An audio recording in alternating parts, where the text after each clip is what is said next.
Great to have back on the show, SAVI Coaching's Mark Cascio. Coach, great to see you. Thanks for having me back, man.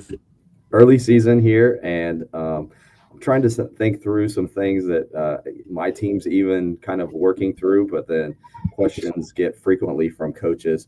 Talking primarily today about offense, and I wanted to talk about some of the things conceptual offense wise that you end up finding yourself addressing with coaches that you work with, but then also like as you coached.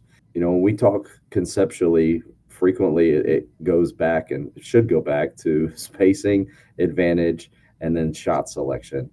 As I'm watching those clips, what to watch for, what to look for, some things that you found commonly that coaches are having to address, or maybe that they should be looking for that may not necessarily fix their offense, but will at least improve it, or like I said, things that they can kind of be alert to alert their team to. Yeah, I'll give you a quick checklist for when watching film. Spacing, where you started, right? Ball movement, player movement, and then shot selection would be just like the four areas that I'd really key into. But if I was going to just pick like things that we should really be looking for first and foremost, I'm not going to give you like these sexy answers, unfortunately. It's probably not going to come as a shock, but I will start in transition, and that's just bolting. And what I mean by bolting is just like how quickly do we convert and get out of what we call the dead zone. The dead zone is a 3-point line and in on the area that you're defending. So as soon as we have that change of possession, whether it's make or miss, we want same pace. And the first way to build pace is just get your team to convert quickly. No standing around, no watching, clear rolls so we can bolt out of the dead zone, try to create advantage in our first three steps. I find a lot of coaches that run conceptual offense like to pair it with transition and pace. And then as I watch film, it's like, gosh, players are jogging, right? They're not committed to pace. And as a coach, it's your job to do that. Like every coach has gone to the clinic and heard the coaches say, yeah, your players want to play fast until, they realize what it takes to play fast. So I start with bolting, and that's going to go to like maybe what becomes a through line in today's conversation is reads first. And instead of starting with technique or starting with like high detailed teaching, because every first practice is usually the coach talking a lot and the players listening a lot, not executing what the coach just said. And then, there's some frustration there. We got to go backwards. So just work on the read. It's like, all right, possession changed. How quickly do we convert? Even if we're not converting in the right spots. But if you get them bolting, that's going to lead me to my second thing to look for. And you said it, spacing. Like, do we arrive spaced in transition? Because that's going to give you a chance to, one, take advantage of any advantage that you actually create by bolting and playing in transition. But two, it's going to give you a chance to flow into your offense. And then I guess I'll give you like some pain points that I've seen for coaches. I'll give you two here. This first one's going to be around spacing. Usually a coach reaches out. They're running conceptual offense, so they're not dictating behaviors. It's not rule-based. You run there, you run here. It's, hey, we've got some choices, and we're all kind of using our shared cognition to play off each other. You got to be able to reshape the floor. You got to be able to exit cut. You got to be able to blast into spots. I highly recommend coaches putting X's down. I've always done that.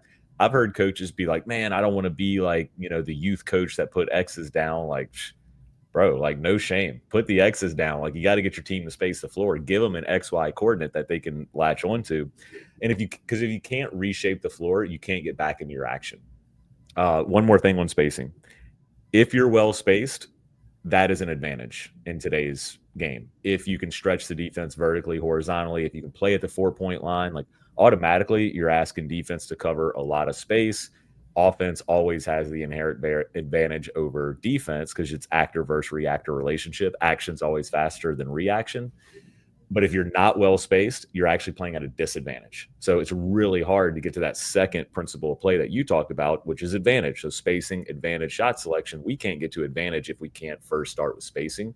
So reshaping the floor is going to allow you to do anything in your offense. But if you're not at those, let's just call them X's, whatever spots in your offense that you're running, you can't get back into anything when neutral, which last point, I know this is a long answer to your question.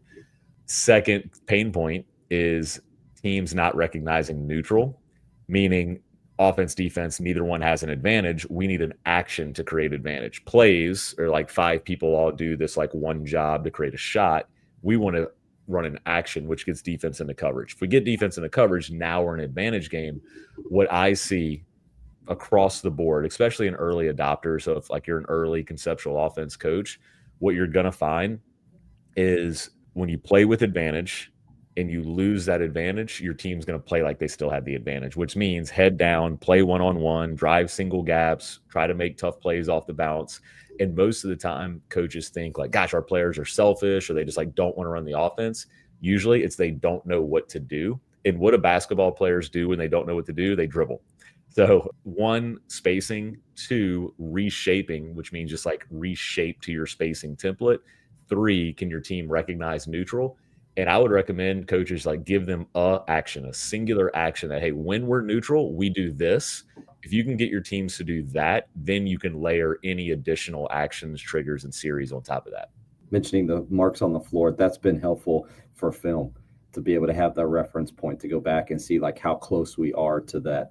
Those spots, whatever that you do, if you do the locks in the corner with the box and then X's with your slots or whatever, and how close then players are we to those actual spots, has I found to be a help. I was real fast on that. I talked about the coach's job to push the pace. It's the coach's job to make sure they're on the X's too. Like before you start a drill or a game activity, just, hey, Tony, one step to your right, like get 2 feet on that X. That's why they're there. Like those are your magnets that should draw you there. I would put big X's in our main spots. Our main spots are corners and action spots. And then we have auxiliary spots like the wide spot or stretch or the dunker spot. Any other, like maybe it's top of the key where you like playing through a plug or home base. Those would be our smaller spots because we usually get there when we're bumped there or we shift the series there. So big X's, small X's can also help. It's crazy how just 1 or 2 steps can make such a huge difference, like 2 or 3 dribbles down the road. It may not look like a difference when it starts, but as soon as you take 1 bounce or 2 bounce and you get a little contact that puts you off the line, then now all of a sudden you find yourself driving a single gap, and there's a lot of problems that result from that. Going back to the pace thing, is there anything like constraints or anything that you do for coaches, like we're trying to get over in 3 seconds, so we time that or whatever? We call it the 4-second push. We want to get the ball across half court in 4 seconds or less, whether it's a make or miss. First way is to get your team to bolt, right? Like we got to have people up ahead of the ball that we can either pitch ahead or that they can just stretch the defense and create space. Offense really turns into create space, attack space, pass into space. Like those are just like principles of spacing on offense. So can we get space? Can we run wide first, bolt wide, then bolt deep? And I think clearly defined roles really helps that. So, and there's a lot of different ways to do it. Some people do the first closest person inbound. Some people designate 1 player to inbound. I've had a lot of success with designating 2. This all like my conceptual offense journey. Really, well, I was going to say started with dribble drive. Really started with like true 5-out motion, but then we went like different type of conceptual offense with dribble drive. And Vance used to play with the 1 and the 5 as his 2 point guards. I've always liked having my 2 best ball handlers as what we just call rackers now. So closest racker, if Tony and I are the rackers, if he's closer, he's going to inbound. If he can get it before it hits the ground, that's ideal. He rolls out to his right. So now I'm the outlet racker. Like I'm playing like the true racker spot.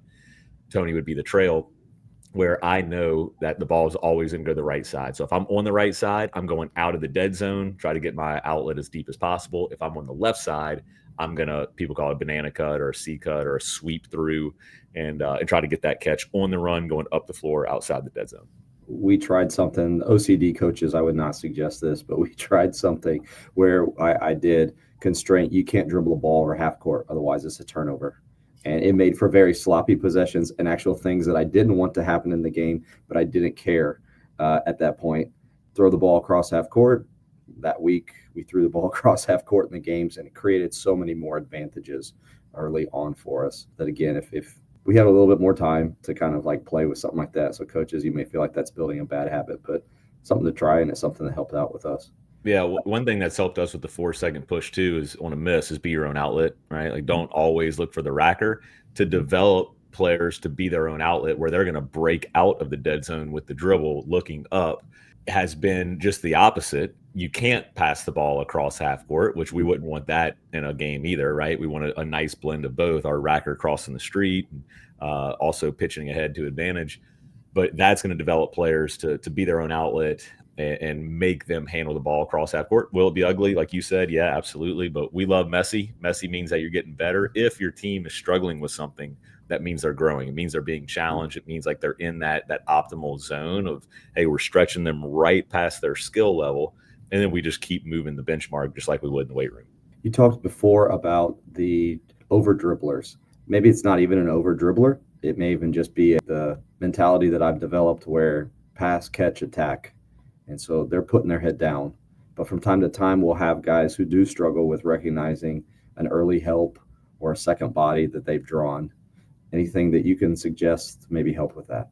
Man, terminology just helps so much. In fact, I'm coaching a team right now, and just bringing in some terminology as like our growth is just like exponential in these first few practices. We're only 2 practices in, just clarifying some things. So just you can see the neurons like processing in their brain of just like, oh, well, that makes sense. I can do that. So first, I would say let's use hunt instead of drive. When players hear drive, they think dribble, but hunt is like we're hunting 9s with the ball. A 9 is a big advantage layup or a wide open layup. So with the ball, if we've created space for you, it's time for you to attack that space with a hunt for a 9. If you're not doing that, you're just dribbling, and we don't want to just dribble the ball. And without the ball, you're hunting space. So you got 4 players hunting space, not the ball. You know what usually happens at the youth level, and I would even say like at the high school level too, is everybody just runs to the ball. They want the ball. Well, no, you hunt space so your teammate can attack space and hunt a 9. So that'd be the first thing. And then I would break down, I think we're going now in like more player development, right? Like I put the ball on the ground and there's some open dudes or dudettes around me and I can't find them. We broke down our reads into catch reads, drive reads, and then finishing reads or smile reads if you got a restricted area. So catch reads is playing off the catch. That's your shoot it, drive it, or move it. Like you said in this example, we drive it on the catch. So now the ball's on the floor. We're now in drive read. So now we're reading our on ball defender first. Do I have shoulder? Do I have chest? If I have shoulder, I keep going. Let's assume that's the case. So I have small advantage. My eyes go to secondary defender, and I'm reading shoulder, chest there. I have found most of the time, in this case, it's a vision thing. You know, usually putting it on the floor, playing through contact, our eyes have a tendency to go down. But we called those passes early easies. And I got those off of, I don't know what coach it was, what podcast it was, might have been yours. But a coach was talking about early easy. I used to call those quick pitches, but I like early easy because it's alliteration. And it's just like, hey, take the easy pass. You know, a big principle that's really helped our offense is pass to the first open player. Like if somebody's open, let's not bypass that. Let's keep the ball moving. When we move the ball, we move the defense, gives us a chance to get back into another action. So I would work drive reads there. And a big part of decision making that I would ask coaches to evaluate themselves in is, are we training the eyes? Are we telling them where to look and then what to look for? So I just kind of went through that. It's like where to look, your defender, then secondary defender. What am I looking for? I'm looking for shoulder, chest. If I see shoulder, I keep going. If I see chest, I early easy, I pitch it. So what to look for, where to look, what to look for. And then you can start to get to like how to write. That would be like the next level. Like, how do I write this situation for myself? How can I manipulate my one ball defender to the left so I can get to my right? And then how do I attack this secondary defender so he commits to me so I can pitch it, or vice versa? So it's kind of the progression that would go. But I think the short answer would be catch reads, drive reads, finishing reads, break it down into those and train those daily. I found that it is oftentimes difficult to completely generate your offense from hunting the paint. And so I will frequently get questions regarding like, what do I do with my post player? There either seems to be like this overemphasis on getting them the ball, like we're just going to shove it in there as the only way that we feel that we can, throw it down to the corner, then throw it in there. Or it's they just kind of like disappear and they maybe get a dump off here and there if there's nothing else from the perimeter that we can generate offense from. How can you better involve your post players, or what ways do you all involve your post players? Yeah, it's a good question. Obviously, it depends on their skill set, but I know in conversations like this, let's just say like blanket approach, we just got a post player that's, let's say, right in the middle. Like they're not featured, but they're not a liability. We played with the principle, like normal dribble drive rules, coaches are probably familiar with. You're getting opposite of the drive. And that goes into when somebody's hunting a 9, you're hunting space, right? So we're going to move in relation to our teammate and the ball to hunt space. And that's off the dribble. We played different off the pass. If I ever passed to your side, that was your trigger to duck in. or to post up, and we're going to try to now feed you because, I think good offense has a blend of drive and kick, which we obviously have a healthy dose of, post feeds, and then cutting and screening. And I like a blend of all three of those things. In fact, I would say post feeds is probably the easiest way to flatten the defense and bring two to the ball. Like if you want to create some gravity, throw it by the rim. I was watching Duke, Kansas last night, and they were doing like Duke was hard hedging ball screens. And I was just kind of like, I'm curious to see how many teams are hard hedging these days because you just have to engage that third defender so much. I'm a bigger fan of it guarding the ball screen with two. Kansas, even when they didn't score off of it, they were able to hit the roller, get it a foot away from the rim, and then you just instantly had like 4 Duke defenders all around them, and they were a good job of being really, really active.